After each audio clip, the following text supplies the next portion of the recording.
Hey, good morning. Welcome back to First and Five here with Alex Willis. I'm so glad to have you here with me this morning. On last week, we talked about what Earl Nightingale calls the secret to life.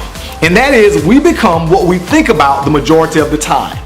You know, today I want to look at one high achiever, and that's Bill Gates.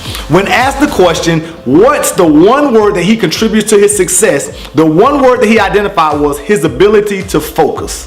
Bill said that he was able to focus and block out all distractions so that he could make Microsoft successful. If we're to become high achievers, we must be able to block out the distractions of life and focus in on a task.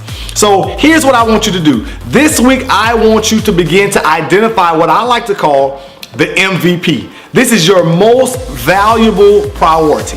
You know, at the beginning of the day, identify that MVP. This means that, hey, if I don't have time to do anything else, this is the one thing that I'm going to get done today. This is my MVP, most valuable priority. Secondly, I want you to begin to identify how you're using time. Stephen Covey broke time up into 4 quadrants. He said, hey, you know, we have the not urgent, not important. You know, this is just time wasters and things that we find ourselves just wasting time, social media, surfing the web, and we're really not being productive. And if you're finding yourself in that quadrant, I will ask that you try to begin to shift your time into the other 3 quadrants. Number 3 is it's the urgent but not important. This is when people come with distractions, trying to get you to solve their problems.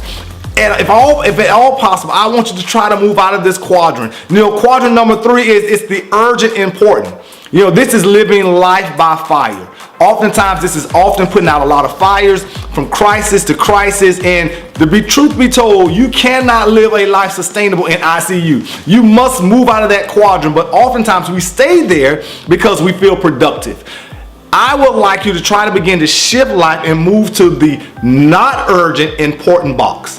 When you begin to move to the not urgent but important box, this is where you begin to have planning time, where you're planning out your events, you're planning out what you're going to do, your MVP for the day, you're planning out your schedule months in advance because you have time to think, you're spending your time there. You have time to begin to think about what you want to become, think about what you want to achieve so that you can become the high achiever. So this week I want you to analyze your time. I want you to take those 4 quadrants, there's a worksheet below, and begin to label and identify where you're spending most of your time. Remember, don't be a spectator in life. Go out and make a play today. I look forward to seeing you right here next week on First and Five.